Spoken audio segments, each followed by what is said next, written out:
Say, hey, hey, G-E-R-R-A. What else? What else? A-F-R-I-C-A. Come on, come on, come on.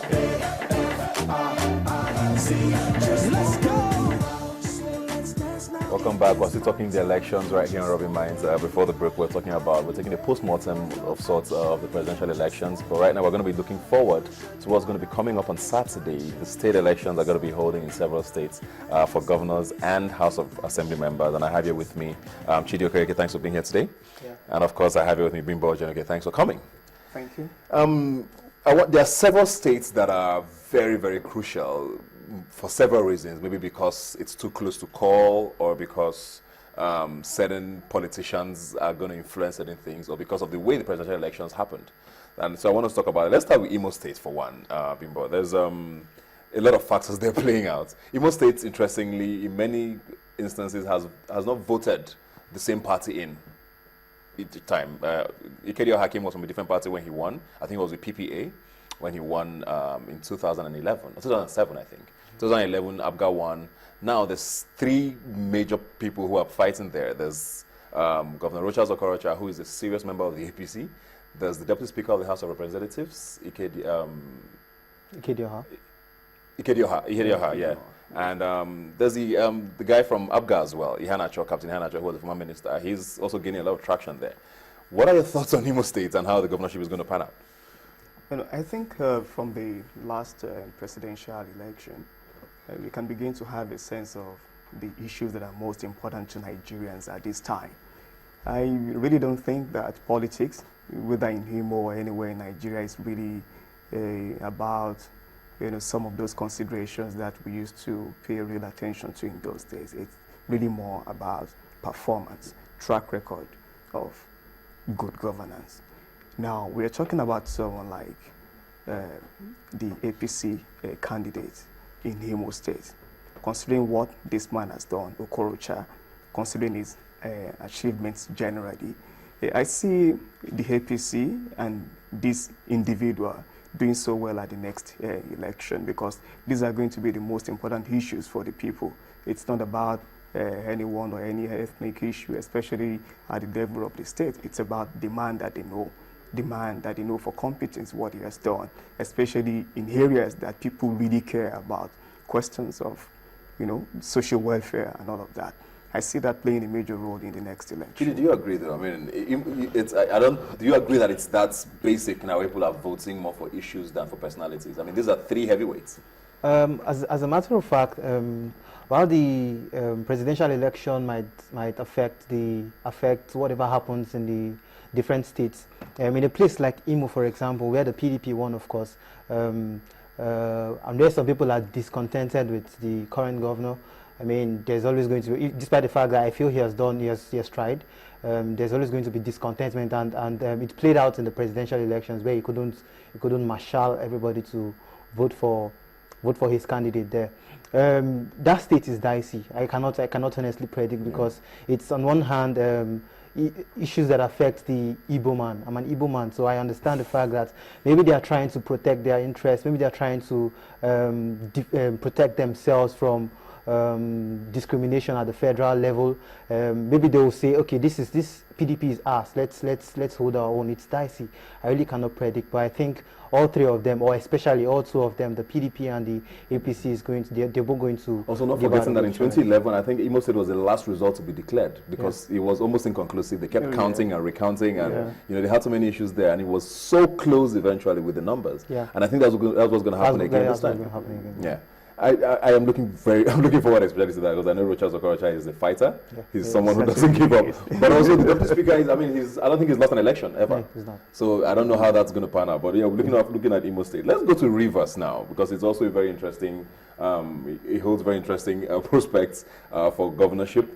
There's the APC there, which is led, of course, by the current governor, Governor Rotimi Amechi, who is a warlord, if you want to use that word, for the APC. He was the DG of the presidential campaign for General Buhari. He was all over the place. People said that might have affected the governorship campaign in Rivers, because he didn't pay too much attention to the candidates in the state. And we saw what happened with the results in the federal election, where the PDP swept, and I mean swept, everything completely. Now, people are starting to wonder, is the APC that strong actually in Rivers State? From the situation so far, I think we really can't assess the situation in Rivers based on what happened at the last election, on the day of election exactly. We need to take some steps back to look at some of the events leading to the election itself. Rivers was the state where we had violence. The APC wasn't able to hold rallies on several occasions. We had cases of killings and all of that. And it was a major concern for everyone in Nigeria. That continued till the day of election in a way. Now, you really cannot say that election in this particular state is a perfect reflect the last result, the outcome of the last election. It's really not a good reflection of what. But INEC has given it a pass mark, so I mean, certainly. I mean that's another and question. INEC is going to conduct the state elections. That's another question entirely. But I just said that just to be able to establish that we really don't have clear indicators to say that APC is strong in Rivers or not strong based on the outcome of the last election. But looking at someone like Amechi, we all understand Amechi is a very strong politician nationally and even in his state.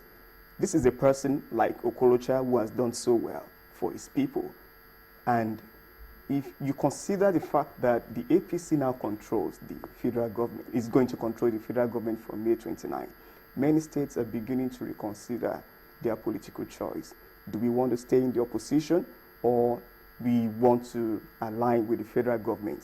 What is that alignment talk? I've heard that alignment talk a lot. Is it that important, really? I mean, a lot of states in this country have done pretty well, I want to believe, without being in the same party as the president. Is it that important? I'm not taking away from anything, but is it that important? It's very important, and Lagos State is a very good example of a state that has done so well, even in the opposition.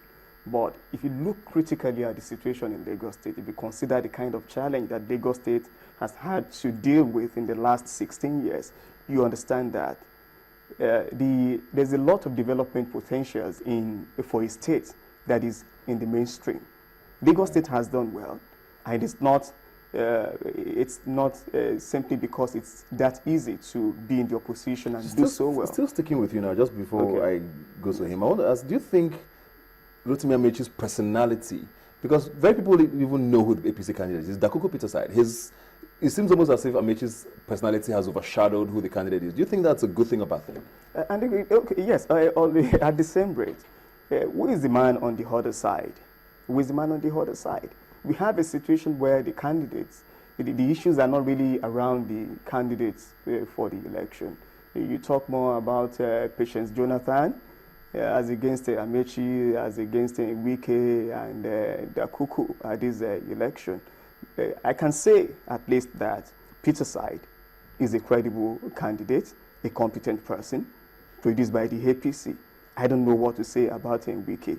In this election, there's been a total diversion of attention from the candidates. I agree with you.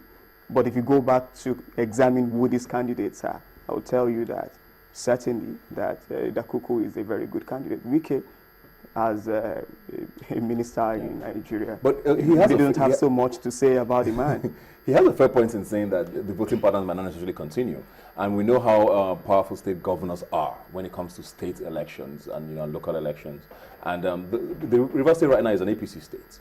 How does the PDP plan on taking it over? Okay, the presidential elections, while some people would say they were marred by so many inconsistencies, that's Rivers State, they were marred by plenty of inconsistencies, and of course Jega let it slide. I still think the president would have had that state, notwithstanding, would have had that state.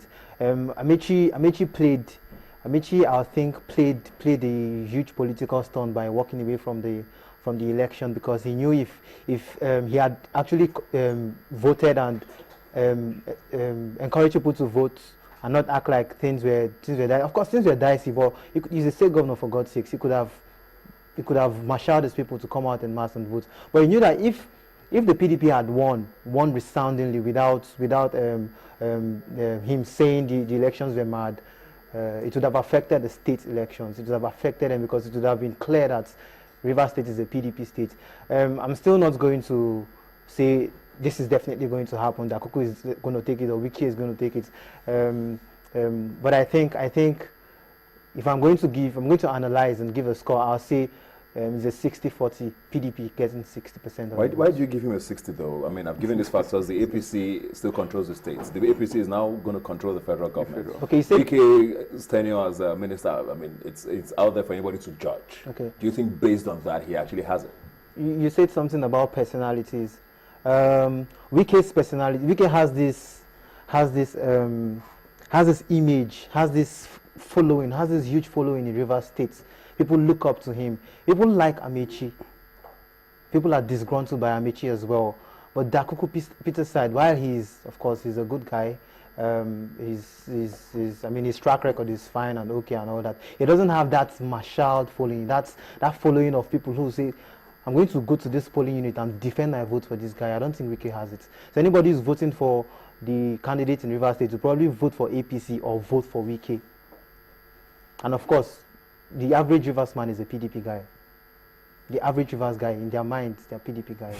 Maybe that used to be the case anyway. Well, we're looking forward to these elections because Rivers State is also going to be a very, very interesting case. It was probably the most interesting state with the federal elections, even before the states happened. So we're going to be looking very closely at Rivers State. But let's move on now to another state that's definitely one to watch, Adamawa State. It's very, very hot right now. The PDP has a superstar, if you want to use that word, as a candidate.